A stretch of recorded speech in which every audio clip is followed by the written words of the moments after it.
Aini, November 2011. Gadis itu menutup buku yang sedari tadi asik ia baca. Ia melihat keluar jendela mobil angkutan kota yang ditumpanginya. Tempat tujuannya sudah dekat. Gadis itu menyimpan bukunya ke dalam tas, lalu merogoh recehan dari saku celana.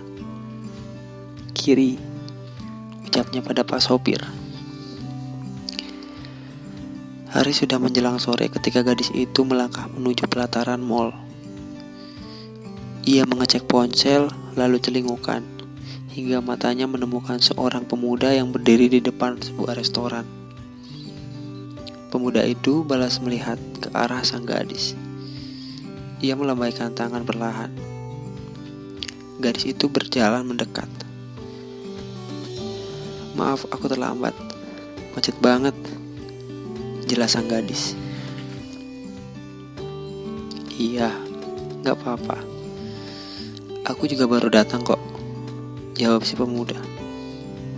"Mana yang lain?" "Sepertinya mereka yang lebih terlambat. Tapi katanya sih sudah dekat." Gadis itu kembali bertanya, "Jadinya kita bakal hunting foto di mana?" Pemuda itu menggeleng. "Belum ada ide. Tapi temanku inginnya ke pecinan. Atau kamu ada rekomendasi?" "Ada sih beberapa." Sebentar," ucap pemuda itu memotong kalimat sang gadis. "Aku baru sadar, kita belum kenalan secara langsung." Ia mengulurkan tangannya. Gadis itu mengernyitkan dahi. Ini memang pertama kalinya mereka bertemu langsung. Tapi di dunia maya, mereka sudah terbilang cukup akrab. Pemuda itu cukup paham dengan kebingungan sang gadis. "Biar sah," lanjut si pemuda. "Apanya?" "Kenalannya." Gadis itu menahan tawa lalu menjabat tangan sang pemuda. "Aini." "Iya, aku sudah tahu. Aku Api," balas pemuda itu. "Aku juga sudah tahu." Aini tersenyum. Api lalu merogoh ke dalam tas ranselnya. Ia mengeluarkan sebuah lensa. "Ini pesananmu. Jadi pinjam kan?"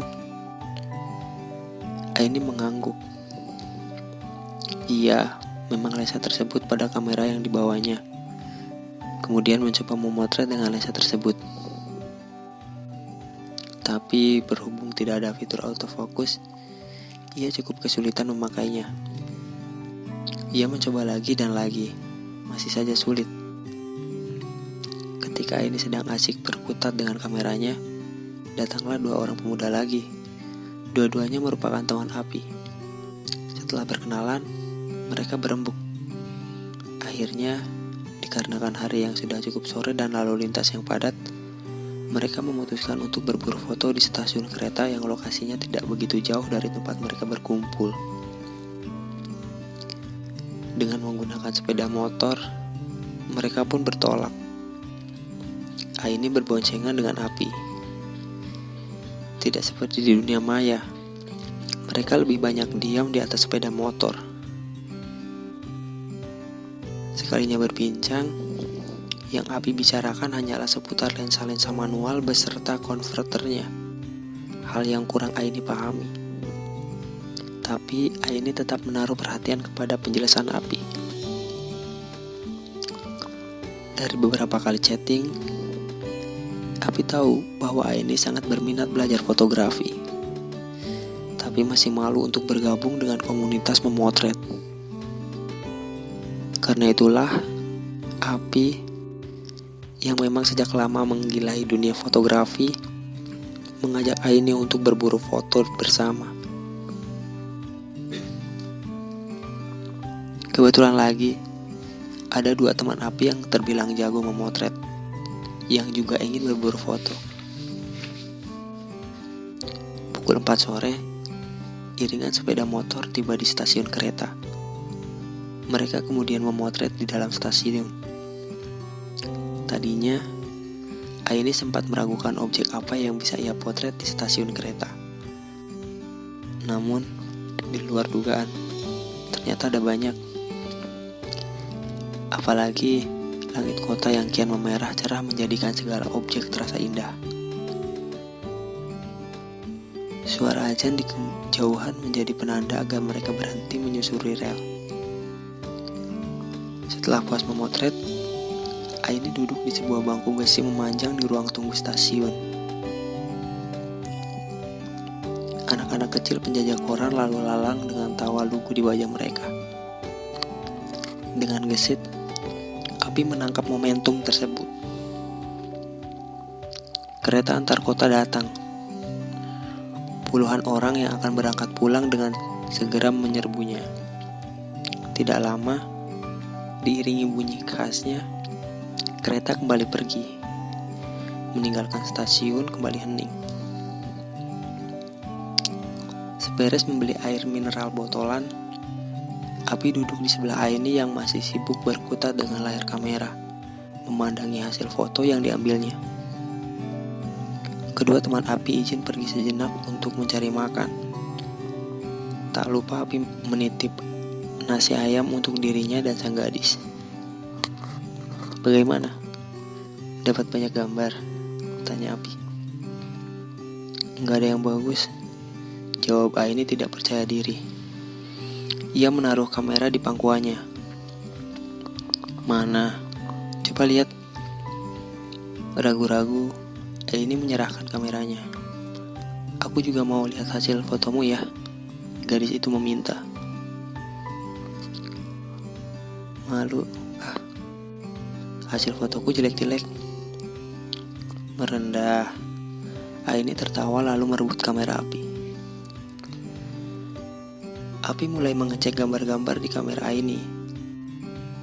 Meski masih ada beberapa foto yang buram karena Aini sedikit kesulitan memakai lensa manual milik Api, tapi secara keseluruhan, ia memang benar-benar berbakat.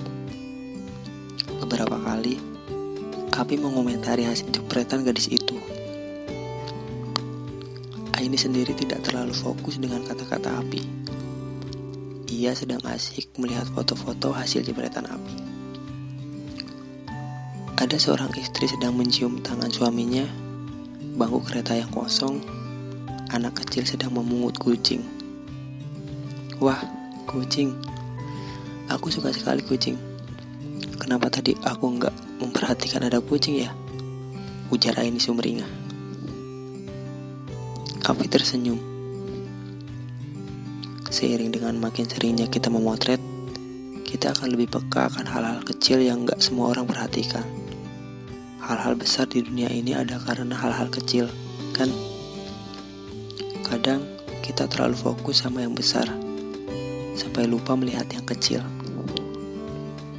Aini mengangguk, lalu kembali terpaku pada layar kamera Api. Keningnya mengernyit. Sisa gambar yang dilihatnya adalah foto-foto dirinya sepanjang hunting barusan. Baru menjelang akhir-akhir saja ada gambar anak penjajah koran. "Kok banyak fotoku?" tanyanya.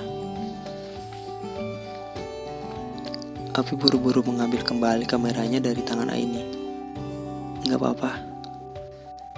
Tadi lagi coba shutter dan sempat error." "Maklum, kamera tua," jawabnya kikuk. "Makan yuk, lapar." Api berjalan pergi, menghampiri dua temannya yang datang menjinjing plastik berisi makanan. Aini memandangi punggung Api yang menjauh.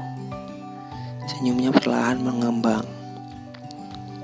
"Wahai Api, hari ini entah mengapa hatiku terasa hangat karena cahayamu kah?"